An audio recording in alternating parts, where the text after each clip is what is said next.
एका सुंदर कथानकाला प्रारंभ करूया आपण. माहुली खेळते समर्थ आले, माहुली खेळते समर्थ आले, कपिला षष्ठीसी, कपिला षष्ठीसी माहुली खेळते.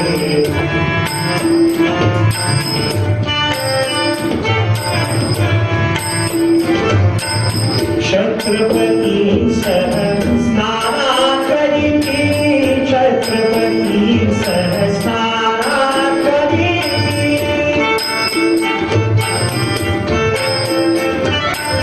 पवित्र तीर्थासी हो, पवित्र तीर्थासी हो, माहुली खेळती समर्थ आले.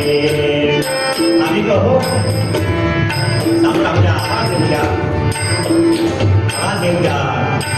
शके 1530 सन 1608 तिलक नाम संवत्सर चैत्र शुद्ध नवमी मराठवाड्यातल्या जामनगरमध्ये रामरायाचा जन्मोत्सव सुरू असताना ज्यावेळी जग रामाचा जन्म साजरा करतं त्याच वेळी या भूमीवरती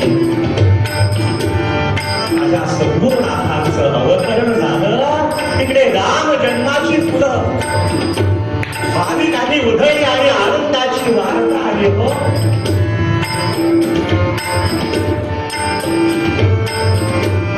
समर्थ संत श्रेष्ठ तुकाराम महाराज आणि छत्रपती शिवराय जर नसते तर फक्त कल्पना करा काय झालं असतं.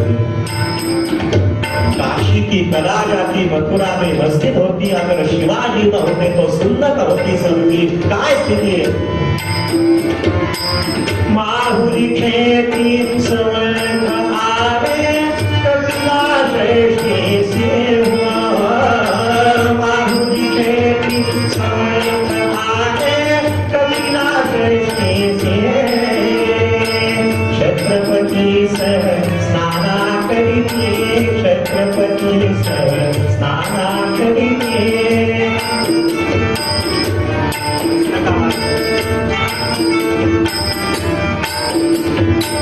छत्रपती सह स्नाना करीते, छत्रपती सह स्नाना करीते.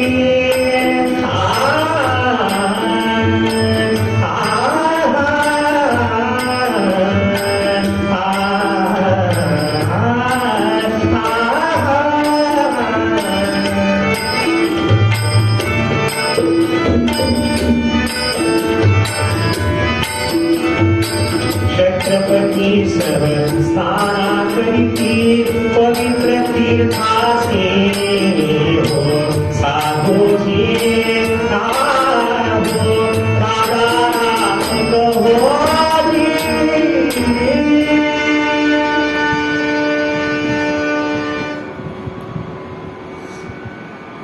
विश्वाची चिंता दूर करण्यासाठी समर्थांचं प्रकटीकरण आहे.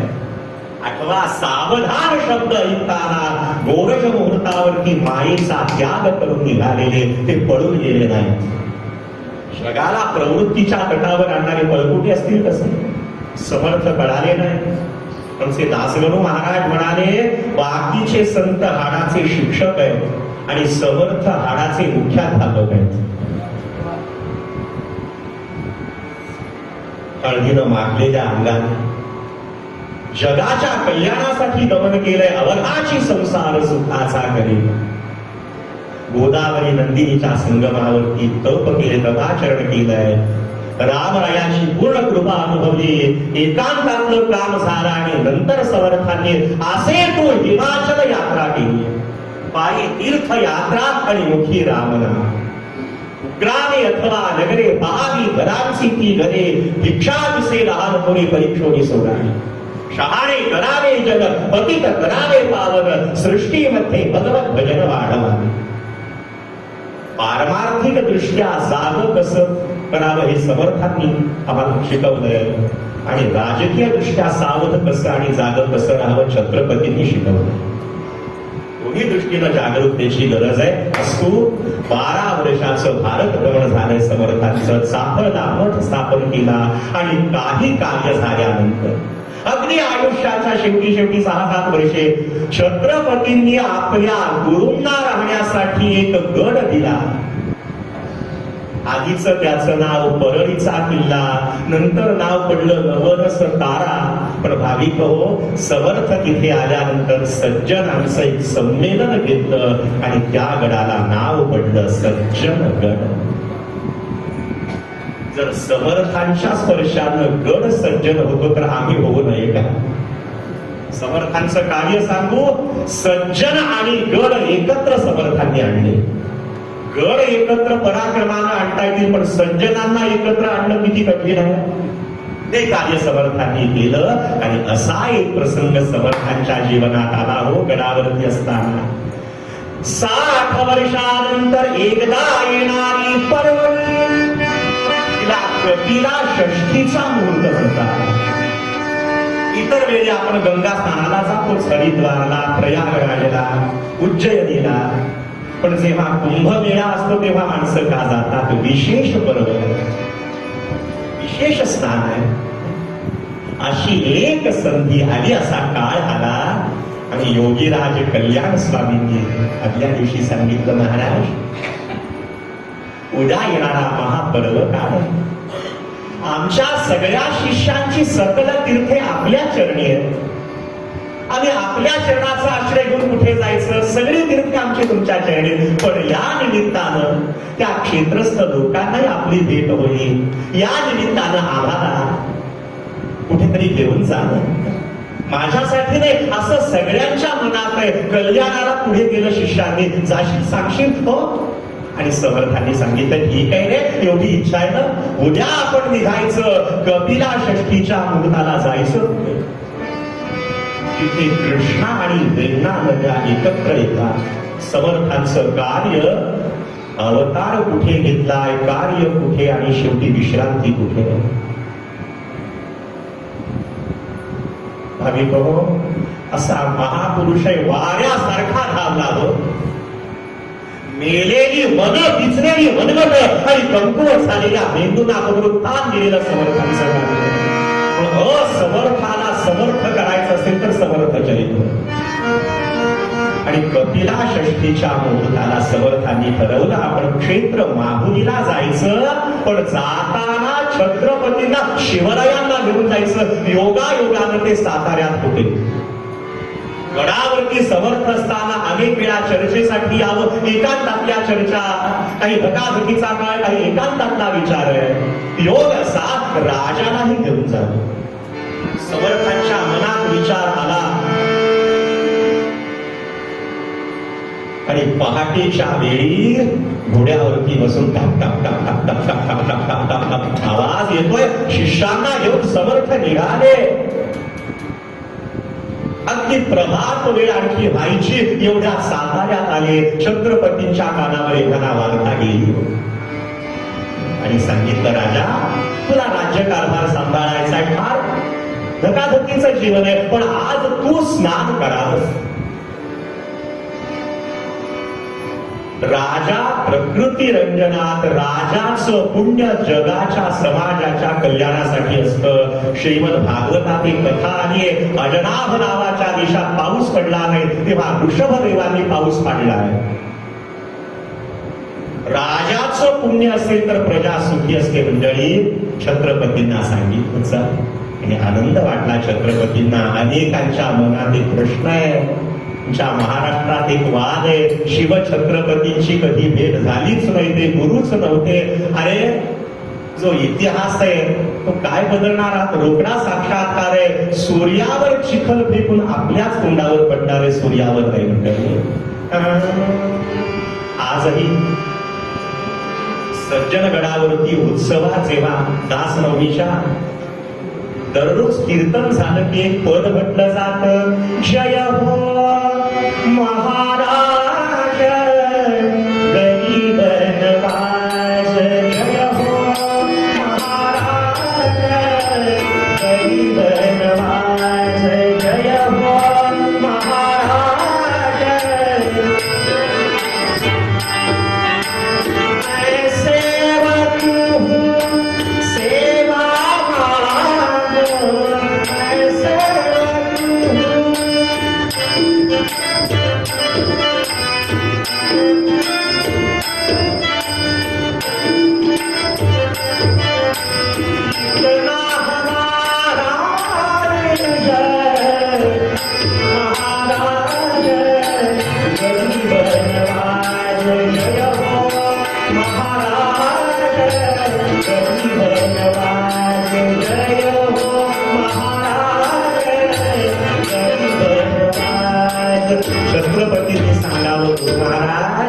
खरे छत्रपती आपण आहात, मी तर तुमचा गुलाम आहे, दास आहे.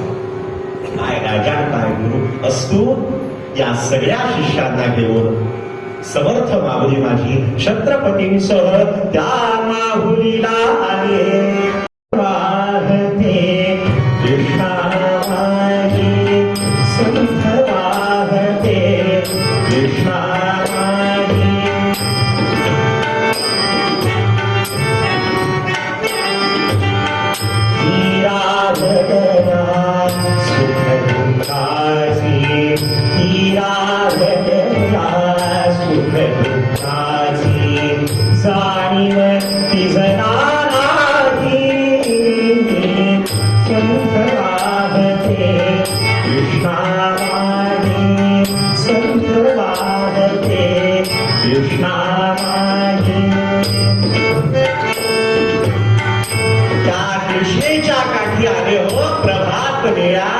इकडे हा सूर्य उगवलाय आणि हा ज्ञान सूर्य इकडे आला.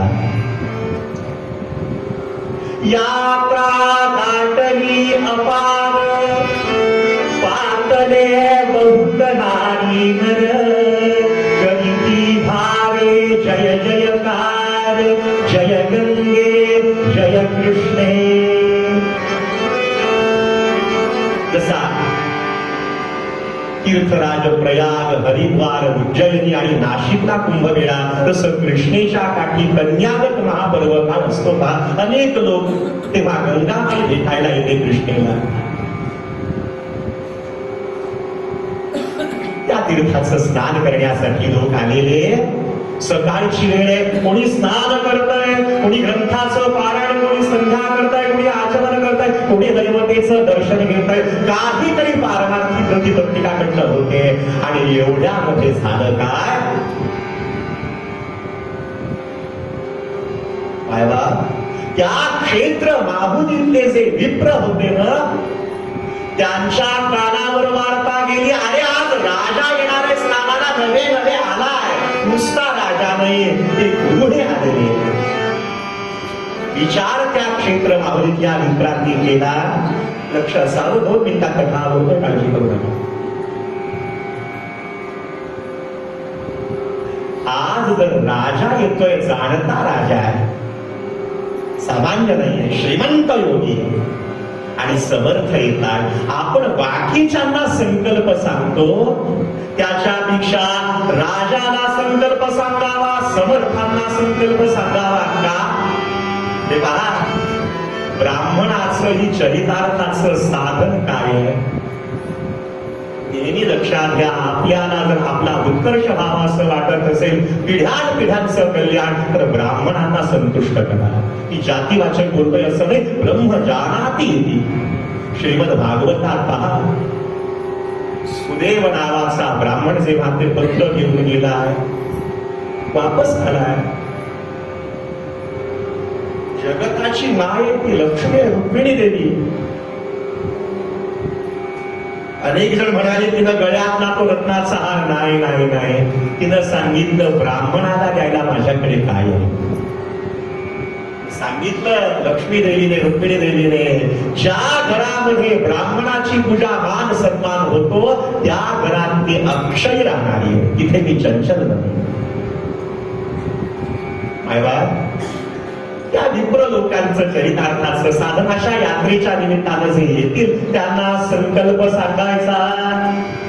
म्हणा, अस्माकं सकुटुंबानां सपरिवाराणां द्विपद चतुष्पद काय काय असतो तो संकल्प सांगता सांगता गुरुजीचा ऊर्ध्व लागतो. जय जय रघुवीर.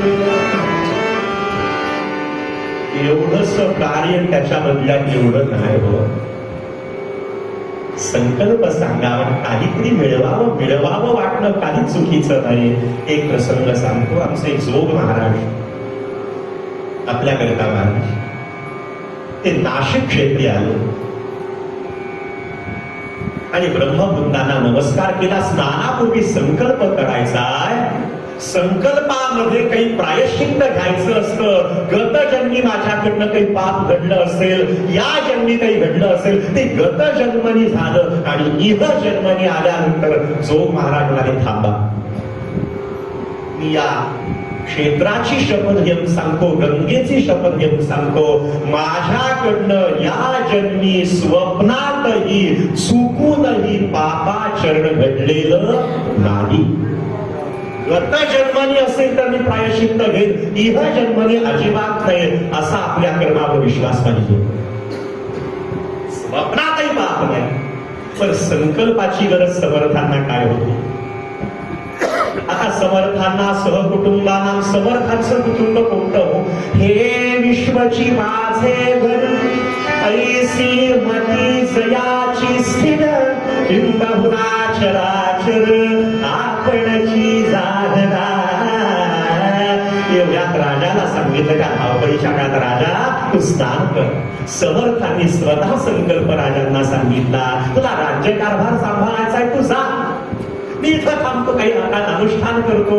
राजाला जास्त वेळ देऊन नाही चालणार इथे. शिवछत्रपती आले तसे वायुवेगात सातारला निघूनही गेले, पण समर्थ आणि सगळ्या शिष्यांना त्या विप्रांनी पाहिलं आणि विचार केला, आपण संकल्प सांगावा. अहो, यांना संकल्प सांगितला तर जरा जास्त काहीतरी मिळेल ना. बाकीच्यांना संकल्प सांगून काय मिळतं? खिडक्या सुपाऱ्या, चालत नसलेली नाणी, कळकट मळकट हळदी कुंकवाचा डाग लागलेली वस्त्र, काय पूजा असते. अरे वा, नैवेद्यार्थी अक्षतां समर्पयामि, आसनार्थी अक्षतां समर्पयामि. वा वा वा वा वा. धर्मपत्नीनं याला बसवावं जेवायला, घे भोजनार्थी अक्षतां समर्पयामि. हे काय केलं चालेल का हो? यथा देहे तथा देवे. समर्थांना संकल्प सांगून काहीतरी मिळवा. साहजिक काही प्रापंचिक लोकांना ग्रंथ पाहिजे, पण समर्थ म्हणाले, बाबांनो, कामधेनू असताना ताक काय मागतात? घरी कामधेनू पुढे ताक मागे. काय संकल्प सांगायचा? सांगा. विप्रांचा मान राखायचा. बहुत मुखांचा संकल्प ध्वनी, समर्थांची एकानी. आणि सांगा, संकल्प सांगायला लागले. विप्र सांगती संकल्प समर्थांचे, विप्र सांगती गर्गकृते घेतले वश करोनी. विप्र सांगती संकल्प समर्थांचे, म्हणती पर्वणी ही श्रेष्ठ दक्षिणे, म्हणती पर्वणी.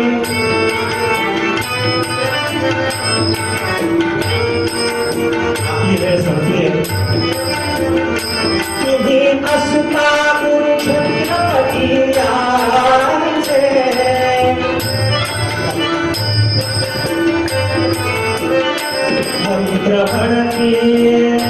मंत्र म्हणती आशीर्वचास वाचे, मंत्र म्हणती आशीर्वचास वाचे, मंत्र म्हणती आशीर्वचास वाचे. संकल्प सांगितला. आता स्नानाला समर्थ उतरताय आणि सगळ्यांनी सांगितलं, महाराज आम्ही संकल्प सांगितला, आम्हाला काहीतरी दक्षिणा द्या. समर्थ म्हणाले, कल्याणा, आपण गडावरून उतरलो, येताना काही आणलंय का रे? म्हणाले, नाही महाराज. देवाला येतो आणि ब्राह्मणाला देतो असं कधी म्हणू नये. आता काय करा?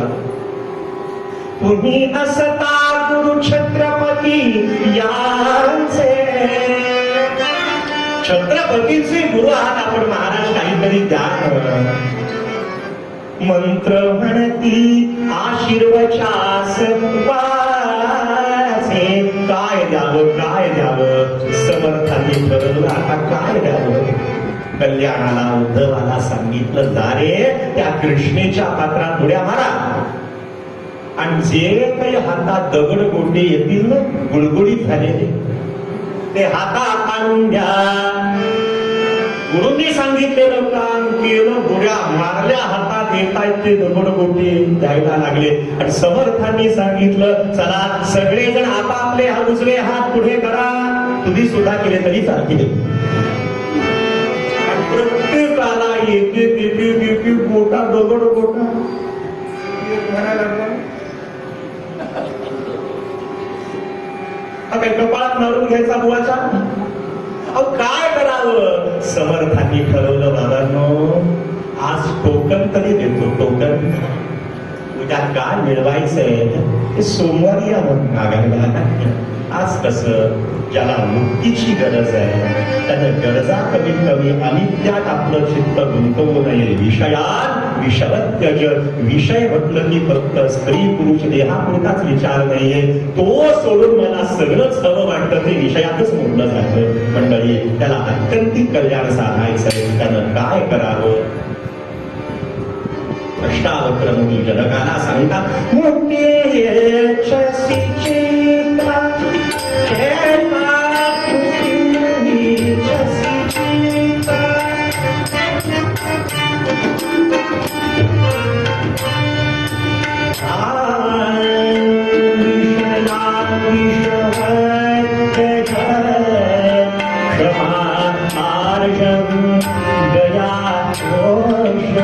सत्यम